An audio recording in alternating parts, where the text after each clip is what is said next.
दोस्तों 45वां अंतर्राष्ट्रीय फिल्म उत्सव जो है वो गोवा में शुरू हो चुका है। ज़बरदस्त धमाल हुआ है। बात करने के लिए हमारे साथ मौजूद हैं अभिनेत्री और स्टीयरिंग कमेटी की मेंबर भी हैं वानी त्रिपाठी जी। आइए उनसे रूबरू होते हैं। मैम, 45वां अंतर्राष्ट्रीय फिल्म उत्सव परमानेंट वेन्यू हो गया है गोवा में, पहले जो कि नहीं था। ज़बरदस्त धमाल हुआ है, क्या कहना चाहिए? मुझे लगता है बहुत ही सुख का विषय है और बहुत उत्सव का विषय है भारतीय सिनेमा के लिए और अंतर्राष्ट्रीय सिनेमा के लिए भी कि अब किसी भी तरह की कोई कन्फ्यूजन नहीं रहेगा, कोई सुगबुगाहट नहीं रहेगी कि अगला साल फेस्टिवल कैसे होगा। और मुझे लगता है सूचना और प्रसारण मंत्रालय ने बहुत ही सही समय पर ये MOU साइन किया गोवा सरकार के साथ।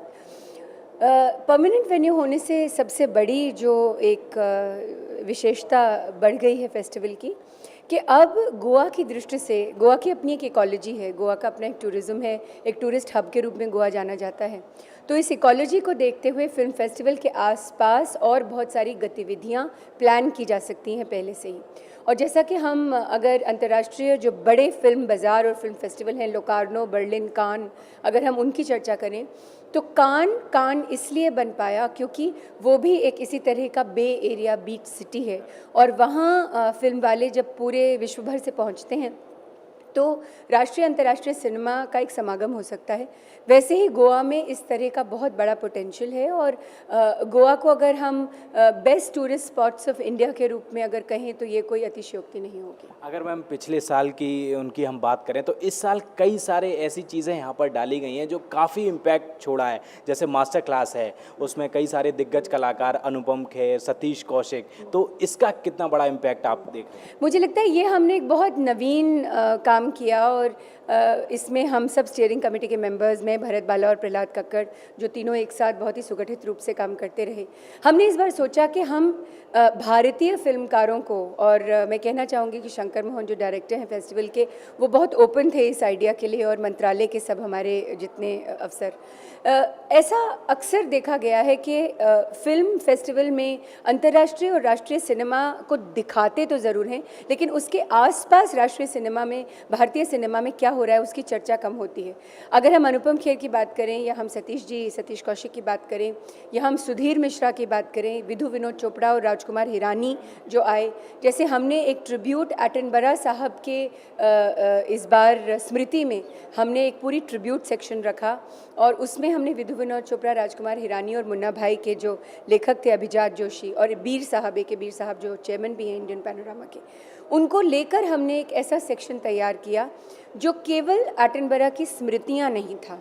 रिचर्ड एटनबरा ने गांधी बनाकर विश्व को गांधी का पूरा स्वरूप दिया और मुन्ना भाई बनाकर राजकुमार हिरानी और विधु विनोद चोपड़ा ने गांधीगिरी देश के युवाओं को दी। तो इससे ज़्यादा अच्छा इस स्मृति के लिए और कौन सा मौका होता, तो उसका हमने बहुत भरपूर फ़ायदा उठाया। और मास्टर क्लासेस से एक और बहुत विशेष काम जो फेस्टिवल के दौरान हो रहा है वो ये है कि अक्सर हम कलाकारों के साथ क्या होता है कि हम स्क्रीन पर पर्दे के कलाकार हैं और फिल्म थिएटर में रिलीज़ होती है, उसके बारे में हम रिव्यूज़ पढ़ते हैं और उसकी बॉक्स ऑफिस सक्सेस पर हम जाकर रुक जाते हैं। यहाँ आप जब एक लाइव ऑडियंस, जैसा कि थिएटर रंगमंच में होता है, उसके सामने रूबरू होते हैं तो वो लाइव ऑडियंस पूरी तरह से आपसे जुड़ पाती है। और इन सब क्लासेस के बाद हम एक पूरा सेक्शन रखते हैं जहाँ ऑडियंस डायरेक्ट इंटरैक्शन कर सकती है उस व्यक्ति के साथ जो मास्टर क्लास कर रहा है। तो मुझे लगता है कि ये अपने आप में एक बहुत ही विशेष और नवीन हमने काम किया है। और दूसरा जो NFDC का फिल्म बाज़ार है वो व्यापार और मार्केटिंग, कोई भी अंतर्राष्ट्रीय फिल्म उत्सव तब तक से यशस्वी नहीं हो सकता जब तक फिल्म की मार्केटिंग, प्रोडक्शन और उस सिनेमा के साथ जुड़े ट्रेड को लेकर एक अच्छा एफर्ट न हो।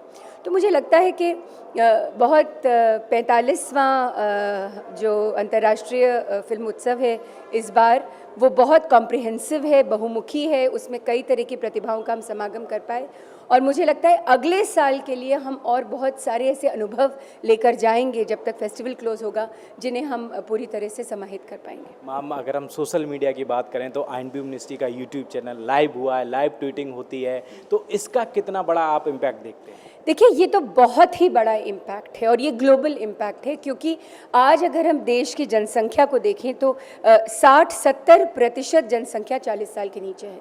देर are about 200 million net users in the country, और जब इस संख्या को हम बहुत ही ध्यान से देखते हैं तो इतनी बड़ी इंटरनेट स्पेस को हम इतने साल बिल्कुल यूटिलाइज नहीं कर पाए। तो Twitter, Facebook, blogging, cinema blogging एक बहुत बड़ा नया एरिया है जिस पर बहुत काम हो रहा है। और सबसे अच्छी बात है कि एक ऐसा यूट्यूब चैनल जो डेडिकेटेडली इफ़ी 2014 के लिए काम कर रहा है, ये अपने आप में मैं बहुत बहुत साधुवाद देना चाहती हूँ, शुभकामनाएं देना चाहती हूँ हमारी सोशल मीडिया टीम को।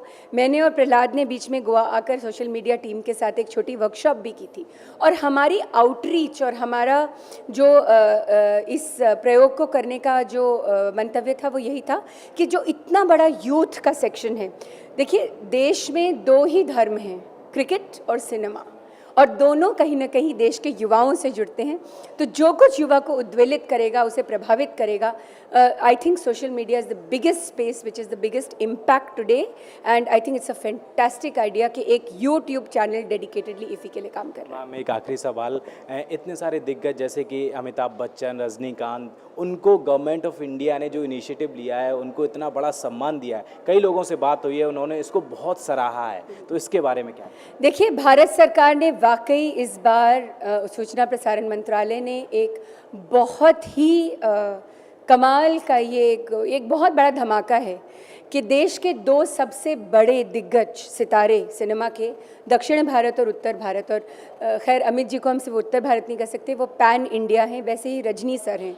तो जैसा कि शायद किसी ने ओपनिंग सेरेमनी में कहा था कि आज आकाश बिल्कुल काला होगा क्योंकि सारे सितारे ज़मीन पर उतर आए हैं, तो ये एक बहुत बड़ा फेस्टिवल के लिए भी बहुत बड़ा एक आकर्षण का केंद्र रहा।